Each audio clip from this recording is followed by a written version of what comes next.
Estás escuchando Espejo Antropológico, conversaciones en torno a los retos de la antropología mexicana. Este proyecto es producido y presentado por mí, Rocío Carvajal, especialista en antropología de la alimentación, maestra en cooperación internacional y educadora de cultura y gastronomía mexicana. Este podcast presenta conversaciones con mujeres investigadoras del Colegio de Antropología Social, CAS, de la Facultad de Filosofía y Letras de la Benemérita Universidad Autónoma de Puebla. Conversamos en torno a los cambios más trascendentes que las ciencias sociales y la antropología han experimentado en las últimas décadas, desde las coyunturas políticas, agotamientos de modelos teóricos y la necesidad de trabajar desde una perspectiva multi- y transdisciplinaria. Episodio 5. Antropología de las nuevas ruralidades, con Rosalba Ramírez Rodríguez. Rosalba es egresada del Colegio de Antropología Social con estudios de maestría y doctorado en Ciencias Antropológicas por la UAM Iztapalapa. Participa como docente en la licenciatura y maestría del Colegio de Antropología Social, así como en la especialidad de Antropología de la Alimentación.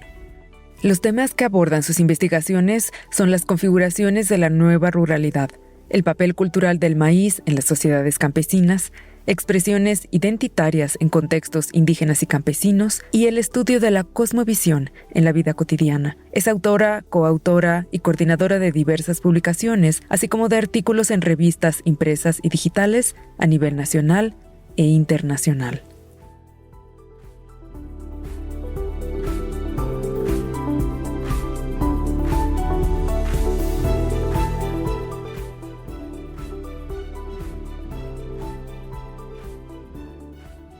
Pues hablar de ruralidad en México es un reto sumamente complejo que nos remite a un largo e intenso proceso de resignificación de lo rural como espacio geográfico, como categoría de clase y en cierto sentido hasta como constructo romantizado y altamente politizado por las narrativas nacionalistas. Hablar de lo rural es muy complicado en México.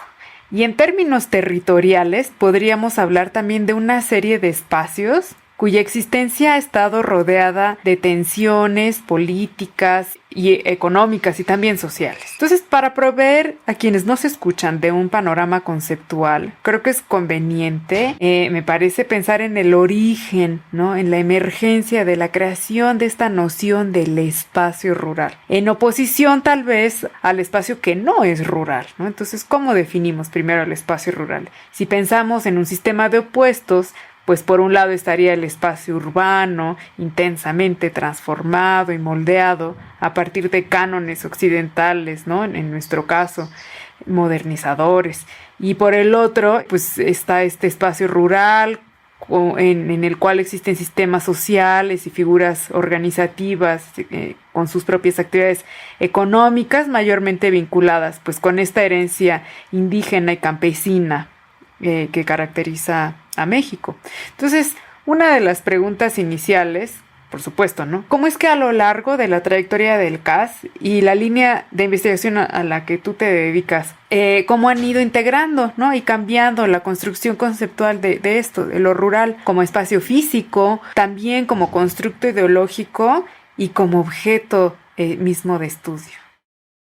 Esta línea tiene su antecedente en lo que al inicio del Colegio de Antropología Social eran los estudios campesinos. Entre la década de los 70s y los 80s, los abordajes hacia los sectores campesinos y obreros conformaron un marco de reflexión. Analíticamente, este concepto deviene irremediablemente de este gran antecedente, las teorías en torno al campesinado. ¿Quiénes son y qué caracteriza a este sector de la sociedad?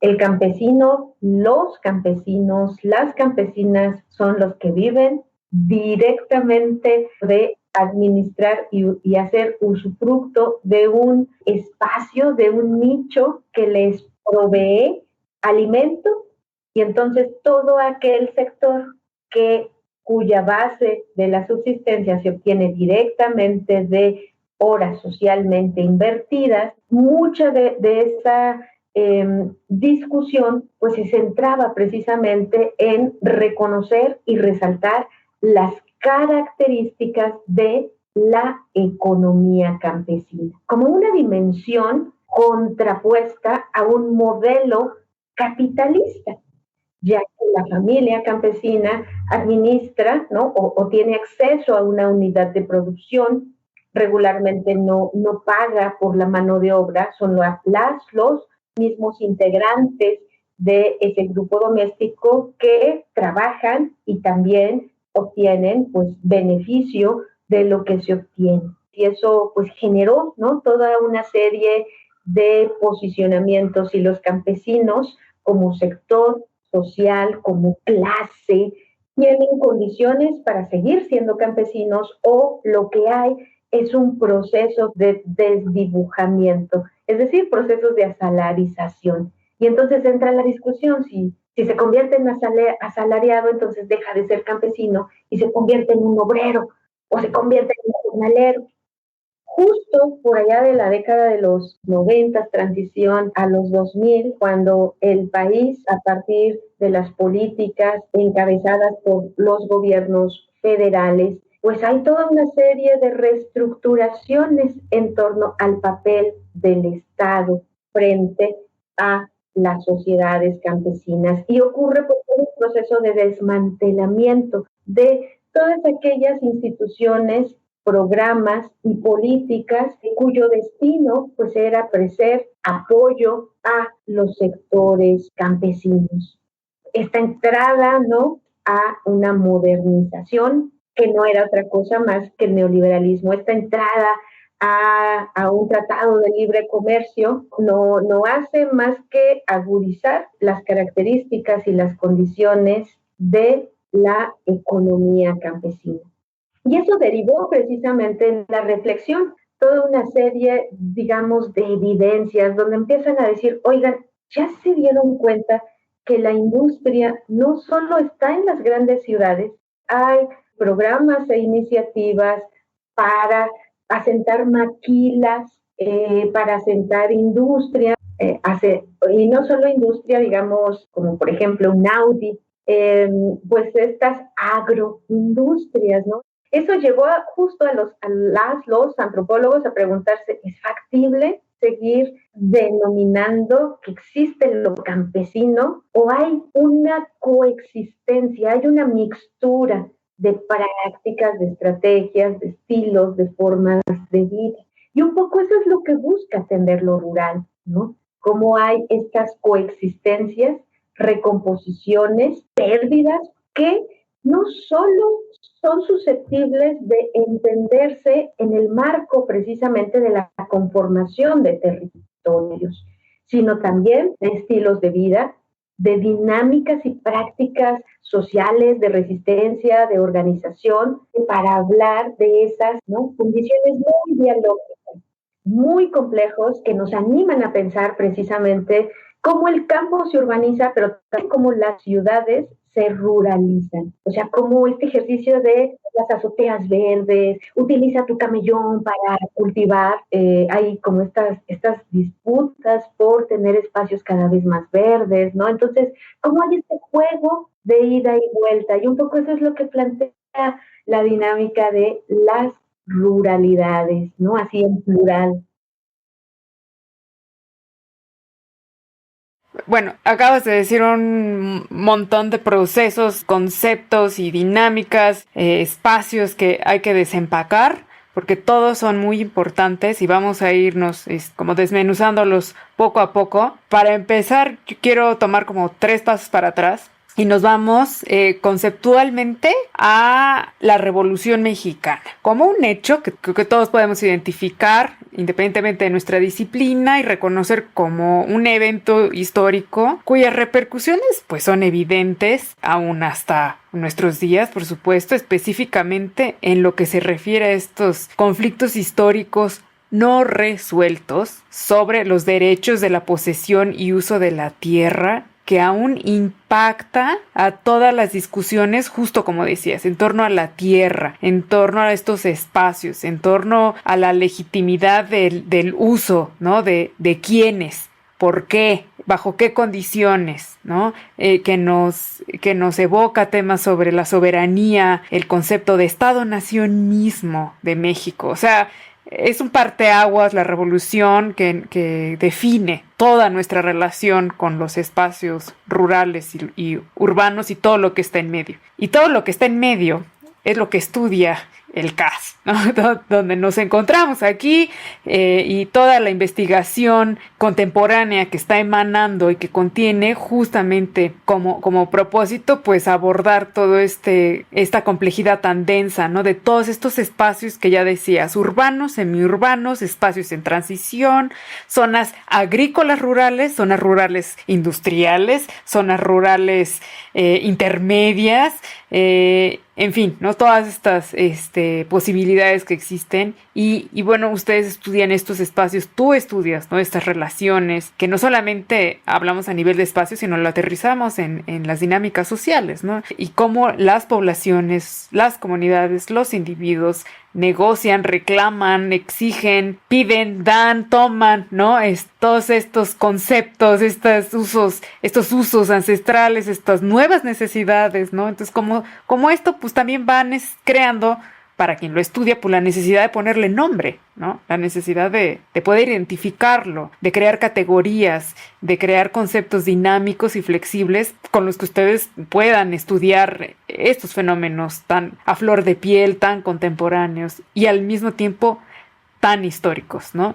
Entonces, tal vez de todas las líneas de investigación se me antoja de las más complejas, sin abrumarte, que lo voy a hacer de todas maneras, es que nos ayudes a identificar los momentos. Ya nos hablabas, ¿no? Lo que ha pasado en los 80, lo que ha pasado en los 90, pero nos has hablado de lo que ha pasado en dinámicas, en torno a las dinámicas sociales, pero en términos de etapas de estudio, ¿no? De etapas de cómo ha evolucionado el estudio sobre lo rural y las ruralidades. ¿Cómo han cambiado los hitos conceptuales? O sea, cómo se pensaba antes, cómo se piensa ahora, ¿cuáles son, ¿no? O sea, tal vez a unos saltos agigantados, porque es mucho, ¿no? Pero ¿cuáles han sido, en tu opinión, las transformaciones más grandes que ha habido con respecto a los conceptos sobre los espacios rurales? ¿Cuáles son las tipologías, ¿no? Con las que podemos describirlo ahora de forma más correcta?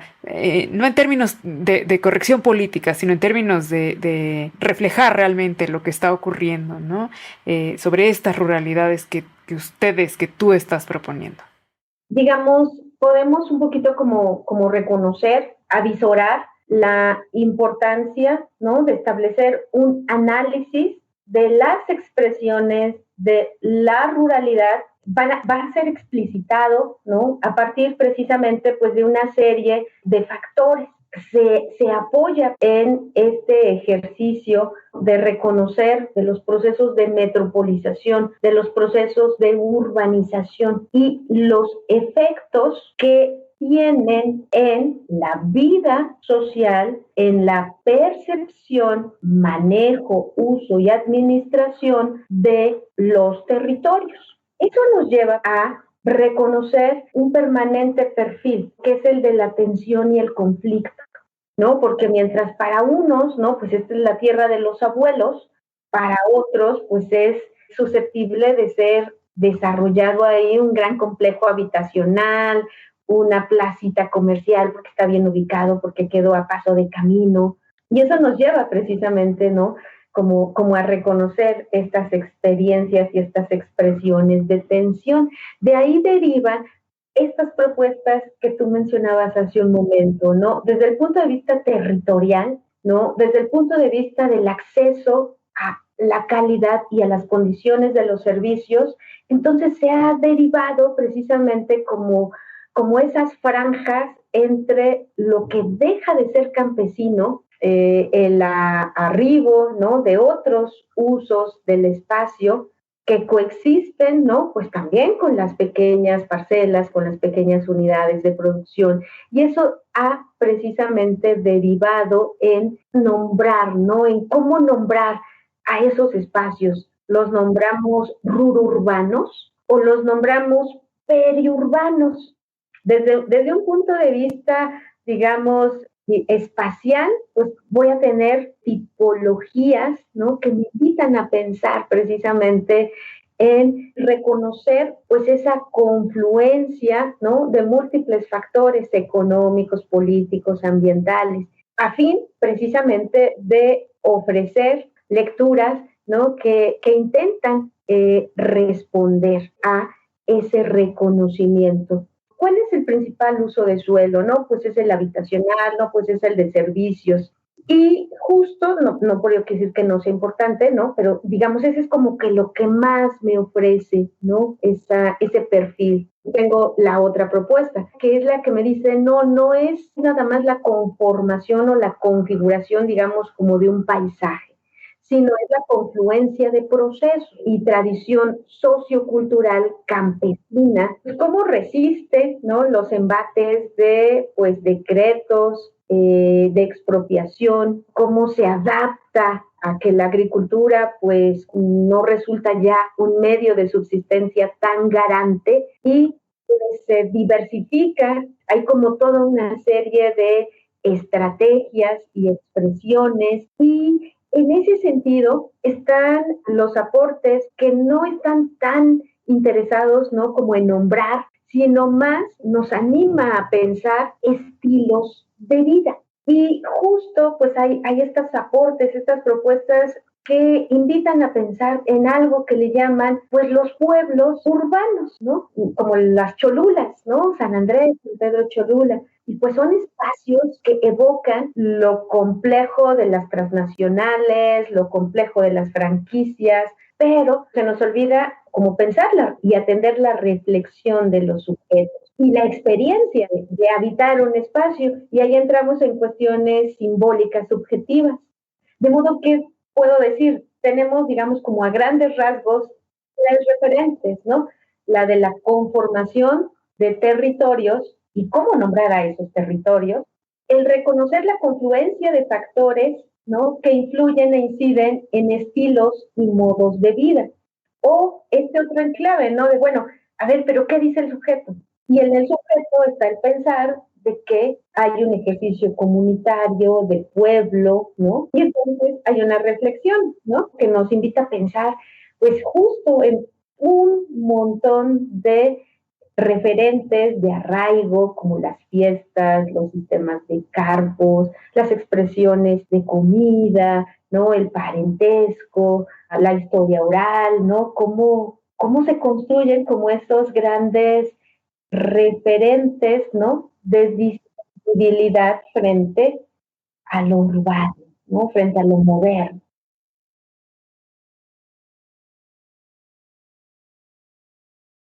Justa, o sea, es que estoy pensando en todo esto, en estas tres estrategias, que no tenemos que elegir entre ninguna de ellas. Para el estudio complejo deben considerarse las tres al mismo tiempo. Para complejizar todo esto, vamos a agregar más elementos. Porque hay, además de todas estas cosas que ya has mencionado, que inciden en estas tres, digamos, dimensiones de la realidad, ¿no? De estos espacios, de espacios físicos, espacios simbólicos, espacios incluso emotivos, ¿no? Espacios de tejido también, espacios de memoria. Existen una bola de fenómenos que van a incidir en todas estas, para corto, nuevas ruralidades, donde encontramos dinámicas de migración, dinámicas de retorno. La inclusión, ya lo decías, de nuevas tecnologías de comunicación en la vida de estos enclaves que, podríamos decirlo también, facilitan la conexión con comunidades transnacionales. Entonces mi pueblo ahora se extiende a través de las telecomunicaciones hasta donde yo esté en cualquier lugar del mundo, ¿no?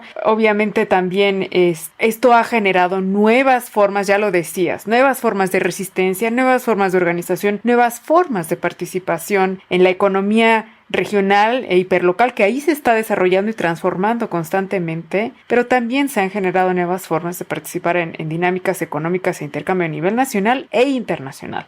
Pues evidentemente todo esto nos demanda cuestionar, y tú lo has hecho, ¿no? Tú estás compartiendo, ¿no? Que la academia misma se ha cuestionado, a ver, pero ¿desde dónde lo hemos estado complejizando? Porque no nos alcanza esto, sumémosle más, ¿no? Al mismo tiempo, hay como que una falta de sincronía que siempre la va a haber entre la forma en la que la academia, que puede estar muchísimo más cercana, ¿no? A pie de tierra, ¿no? El antropólogo ahí está, a pie de tierra, ¿no? En todos estos espacios, entendiéndolos desde dentro, estudiándolos desde dentro. Pero los aparatos gubernamentales no tienen ese pie de tierra. Y finalmente son los que inciden y dictaminan todas estas condicionantes jurídicas, marcos legales que incluso legalizan acciones ilegales, ¿no? De la apropiación de tierras, despojo, desplazamientos, en fin, ¿no? Que también pues existe, ¿no? Esta otra tensión, no solamente dentro de los espacios, sino digamos que a un nivel macro también existe, ¿no? Entonces, a mi parecer, pues tenemos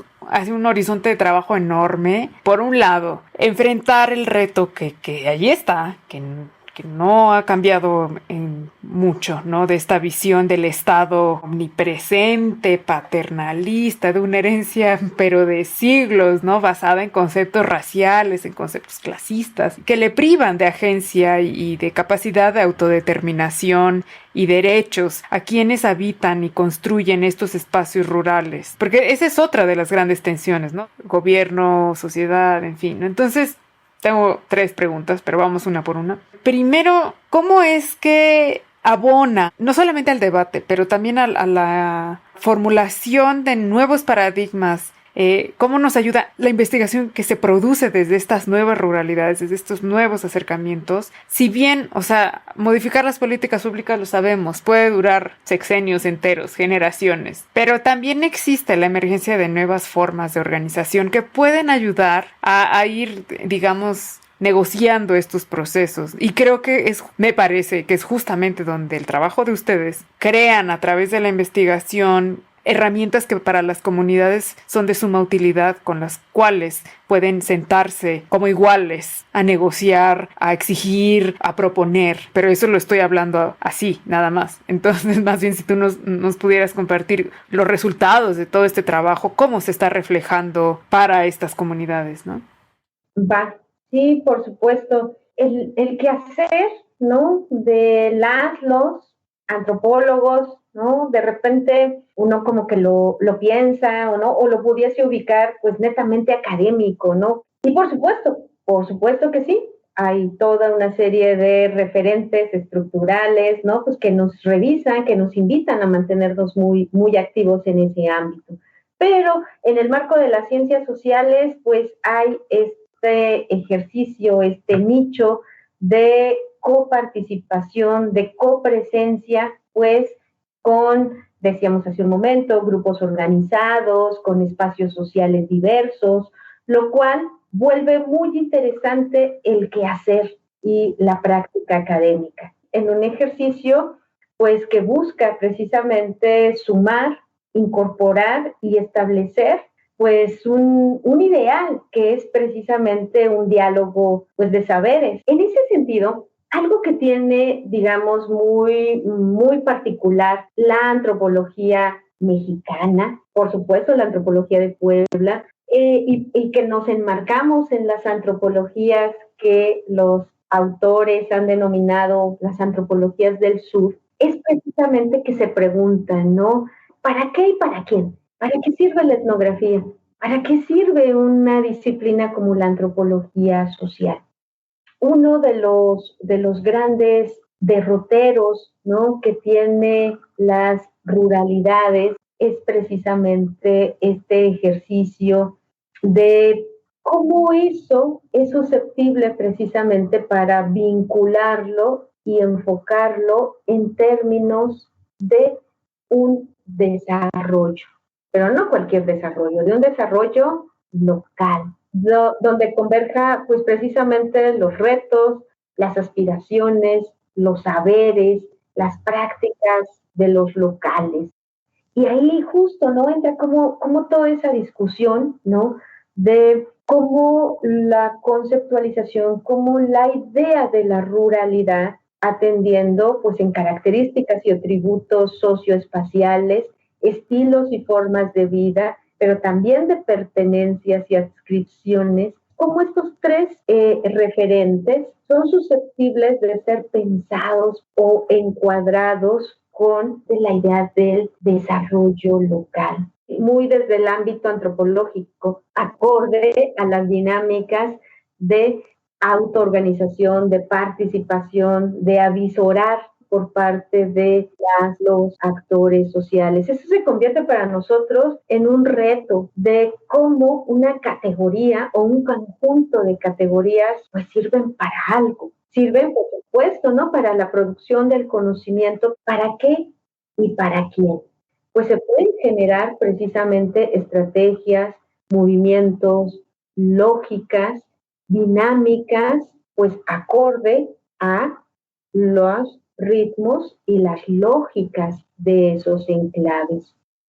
Otro elemento, cuando uno consulta las fuentes, ¿no? Por ejemplo, el INEGI, pues el INEGI te dice que distribuye y reconoce una clasificación de los asentamientos en urbanos o rurales. Si son arriba de 5,000 habitantes, urbanos. Si son menores, rurales. Esas clasificaciones, ¿no? Por supuesto, pues las utiliza las estructuras relacionadas con la atención y la administración, pues, de los territorios y por ende, pues, de la vida de nosotras, nosotros, quienes los habitamos. Y pues hay y se deviene pues todo un conjunto de procesos pues administrativos, incluso hasta de asignación de recursos, ¿no? Y justo cómo el poner atención en las categorías locales o estos reconocimientos, precisamente ese raigambre a ese pasado campesino, ¿no? Pues en la reflexión local, ¿no? Expresan pueblo originario, ¿no? Hay todo un movimiento, ¿no? Hay toda una asociación de pueblos originarios en el Valle de México que buscan tener derechos administrativos, jurídicos, políticos, de asignación de recursos, porque pues o es cabecera municipal, o es junta auxiliar, o es ranchería. Pero un pueblo originario, no, pues ¿qué es eso? No, es localidad urbana o rural, punto. A lo que voy un poco es cómo precisamente en la reflexión antropológica, el atender las categorías locales, ¿no? Como por ejemplo esta reflexión de los 2000, ¿no? Los locales idearon, ¿no? Y presentaron, que se enfrenta precisamente a pues lo socialmente reconocido desde un punto de vista administrativo, ¿no? Y cómo los pueblos originarios están muy activos políticamente, dan expresiones de la participación muy, muy intensa pues, de la sociedad y los etnógrafos pues participando, digamos, en esas reflexiones. Con respecto al desarrollo, o sea, es una preocupación que yo traigo desde hace mucho tiempo, el entender el desarrollo desde una perspectiva social, desde la perspectiva de las necesidades, de las dinámicas, de los procesos históricos mismos de los entornos locales. Cuando yo me estaba formando como estudiante de cooperación internacional para el desarrollo, siempre insistía yo en que yo no le veía lo social a ese desarrollo, porque era un desarrollo visto y entendido a partir de las lógicas internacionales de las políticas de asistencia que tienen que estar en línea con todos estos aparatos también internacionales como son UNESCO, como son entidades financieras, ¿no? Como puede ser el Banco Interamericano de Desarrollo, el Banco Mundial, el Fondo Monetario Internacional. Entonces tienen que adscribirse a una serie de lógicas, a una serie de parámetros, indicadores, básicamente pues de entender y de configurar qué es lo que ellos entienden por desarrollo de una manera, desde un entorno exógeno, y cómo lo van a implementar. Por supuesto que hay muchas estrategias de mediación y de aproximación, etcétera, etcétera, pero la realidad es que no dejan de ser proyectos de intervención donde se está imponiendo una dinámica, una lógica y marcos de trabajo que no corresponden ni a las necesidades específicas, muchas veces ni a la historia, ni a los intereses, ni a las formas de hacer comunidad, de hacer desarrollo. Digo, yo ahí veo una gran oportunidad, ¿no? de diálogos interdisciplinarios, pero además del diálogo, pues de trabajo conjunto, ¿no? Que no sea nada más un préstamo instrumental que se haga del trabajo antropológico de, pues necesito un estudio de impacto, pues te contrato, me lo haces y lo meto en el expediente, sino que de verdad esté como eje fundamental de la forma de trabajar y de la forma de aplicar y desarrollar estos proyectos, ¿no? Que surjan a partir de las necesidades ya identificadas por la misma comunidad y que sean partícipes de todo este proceso, porque si no están destinados a fracasar. Y eso no es lo más grave.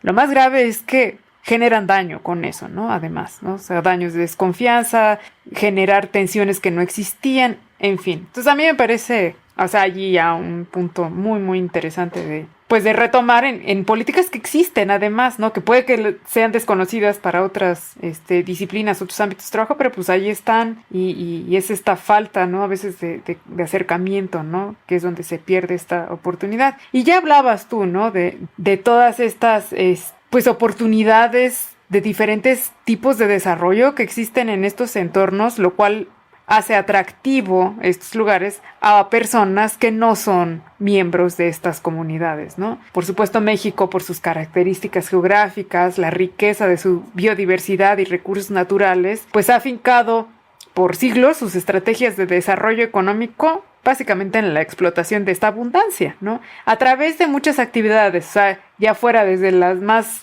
primarias de supervivencia a las más complejas industrializadas, ¿no? Y con ello, pues hemos ido transformando nuestra relación con el entorno natural, lo hemos transformado, lo hemos impactado, hemos generado también dinámicas de presión y transformación que van mucho más allá de los usos de esta vocación agrícola, ¿no? Del campo mexicano, como ya insististe muy acertadamente. Pero evidentemente algo que es lo que va a motivar todos estos cambios de uso de suelo y que va a impactar en las dinámicas sociales, pues es el aspecto económico, ¿no? Entonces, ¿qué encontramos? Pues encontramos, como ya decías, que también hay intereses y propuestas que surgen desde dentro de las comunidades, pero otras que llegan y que las comunidades pues tienen que negociar con ellas, como es la patrimonialización del paisaje, ¿no? Como puede ser paisajes agaveros, en los paisajes costeros, en todos esos paisajes que se vuelven también atractivos, ¿no? Turísticos. El surgimiento del agroturismo, del ecoturismo, del gastroturismo, que pueden estar muy a tono y muy en armonía en muchos casos, ¿no? Con las dinámicas de las comunidades donde los miembros de las comunidades pueden participar de forma muy horizontal, ¿no? Digamos. Pero también hay otras activaciones que tal vez no son nada horizontales, como la activación de zonas arqueológicas que impacta a los pueblos que están en el entorno, ¿no? Los pueblos mágicos, este programa del gobierno federal que existe ya desde hace más de una década, los paisajes culturales, rutas e itinerarios turísticos, en fin, ¿no? Toda esta serie de propuestas ya formales, institucionalizadas, que están funcionando y que pues generan muchos tipos de impacto, ¿no? Benéficos y otros no tanto. Entonces,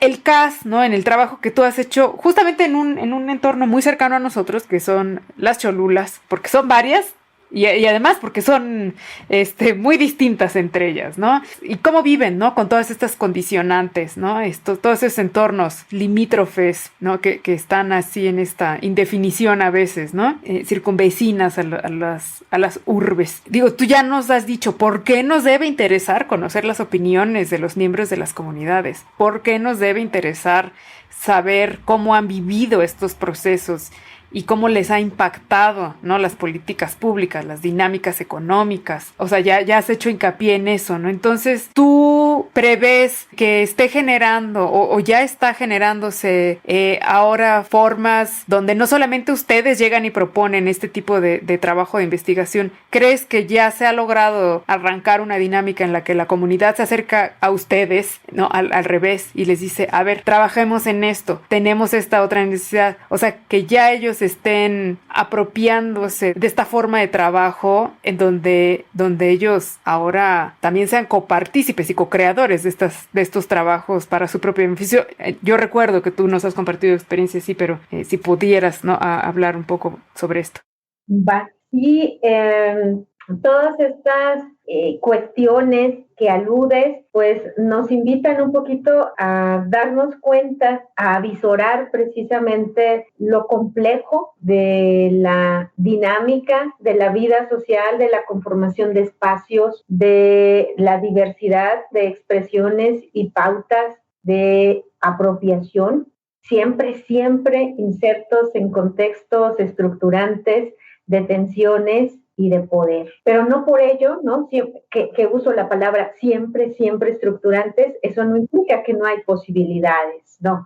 Esto es parte de la empresa de la antropología, que hay mundos, que hay conocimientos de otro modo, que a pesar de haber estructuras, pues cumplen con un rol, cumplen con un matiz, pero no quiere decir que todo está ya dicho. En ese sentido, el Colegio de Antropología Social, ¿no? En el marco de pensar el género, pensar las territorialidades, pensar la alimentación, pensar precisamente el papel que ocupa las prácticas y dinámicas religiosas o pensar las ruralidades, me invita de entrada, ¿no?, a pensar siempre, ¿no?, un poco antropológicamente en un diálogo, en el diálogo desde el género, en el diálogo desde lo territorial, en el diálogo desde el sistema organizativo, de adscripción en el marco de la religión. Y me parece que un elemento que tenemos, digamos, a favor y que es muy evocador, es que justo a partir de estas líneas se ha configurado un equipo de diálogo, porque asumimos precisamente el reto de ofrecer una respuesta a un cuestionamiento, ¿no? ¿Qué pasa en un área natural protegida? ¿Qué pasa con el patrimonio edificado en el marco de la arqueología?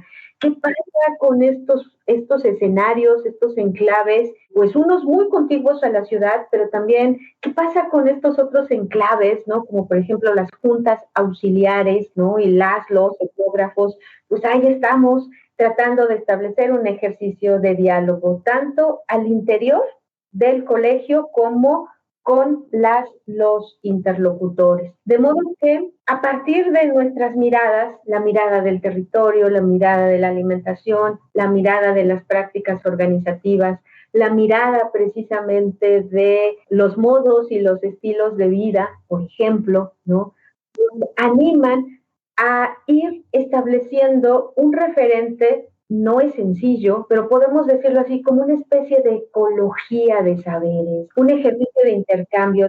Me parece es uno de los referentes que nos invita a hacer un ejercicio, ¿no?, prospectivo para pensar el lugar, para pensar la organización, para pensar lo campesino, lo rural, para pensar la globalización y cómo esa perspectiva prospectiva nos da pauta para ofrecer un diagnóstico, para ofrecer un plan de acción, para ofrecer una serie de sugerencias, siempre muy en diálogo con los directamente involucrados en sus nichos sociales, la comunidad, la asociación, la junta auxiliar, el barrio, el pueblo mágico, el pueblo urbano. Y esto me parece que nos permite ir estableciendo sistémicamente un ejercicio de incorporación muy interesante, ¿no? Los proyectos, las publicaciones evocan eso, como lo simbólico, como la memoria, como el pasado, el arraigo campesino, confluyen de tal forma que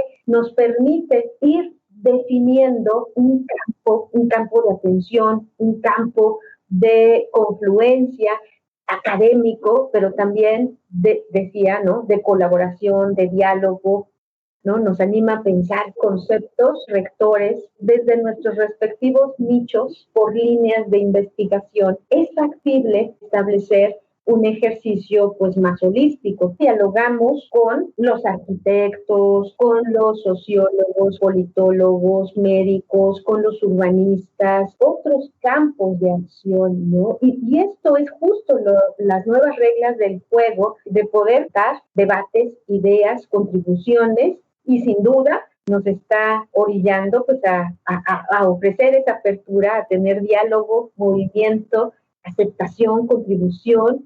Por lo menos estamos pues estableciendo los derroteros, ¿no? Que nos permitan una reflexión más incluyente desde un enfoque, pues evidentemente no esencialista, ¿no? Bajo un matiz de aporte y reconocimiento, ¿no? Entonces es parte de lo que tenemos, pues en nuestros entornos, ¿no? En nuestras experiencias inmediatas, ¿no?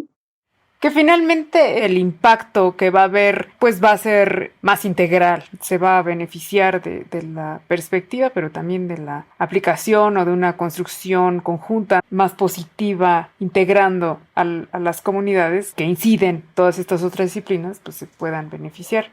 Rosalba, ha sido una conversación profunda, rica, larga.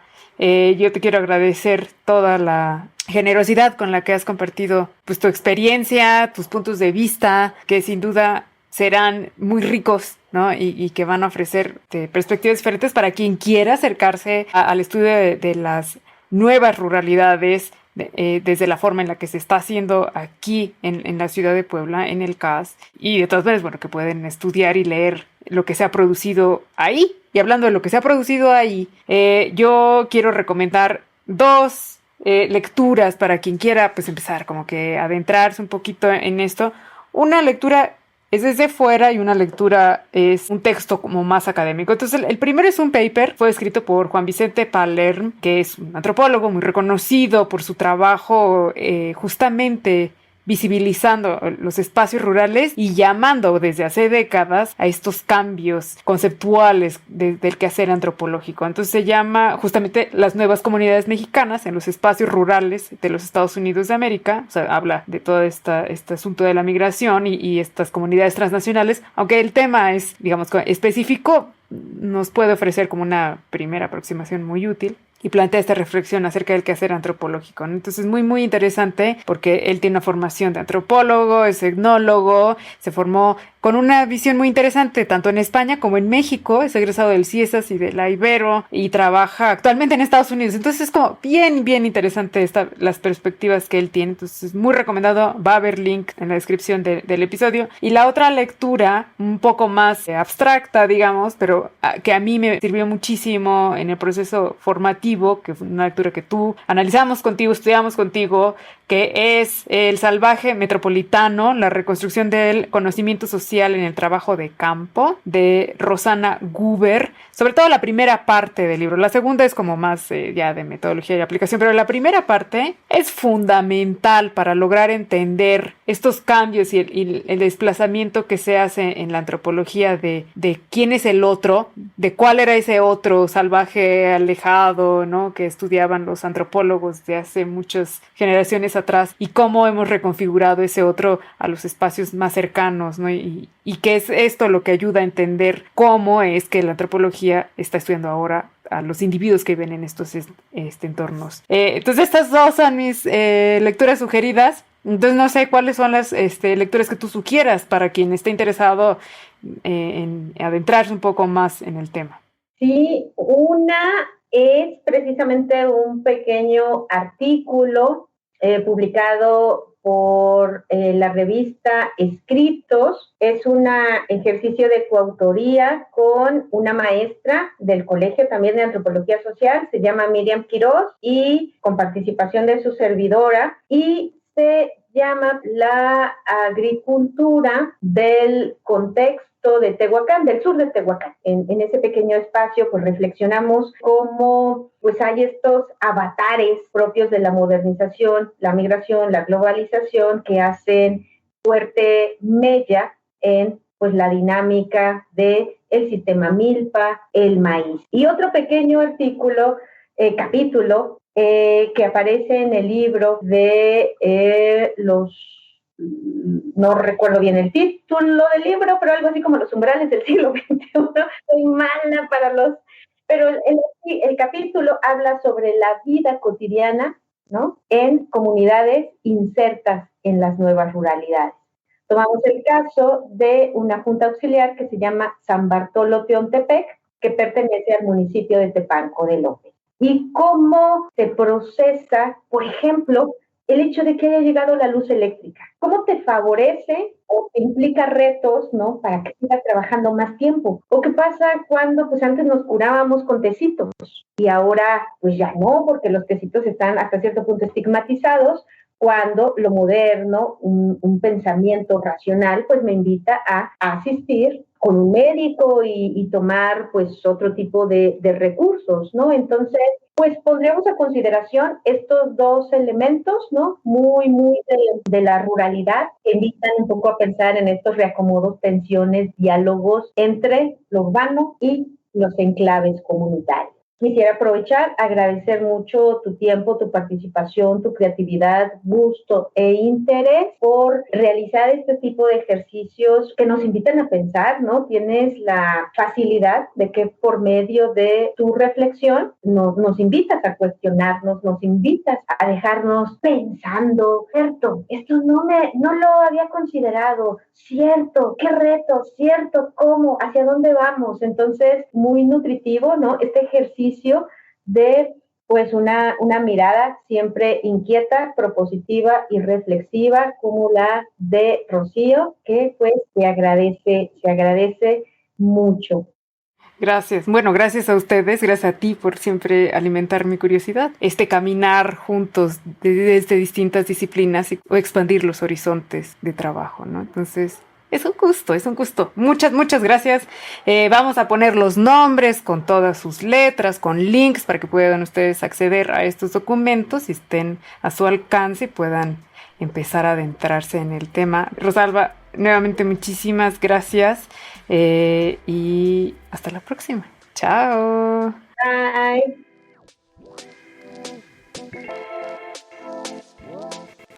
Gracias por escuchar este episodio de Espejo Antropológico, una producción de Rocío Carvajal. Para conocer más sobre mi invitada y obtener información adicional sobre el material de lectura recomendado, da clic al link que se encuentra en las notas de este episodio.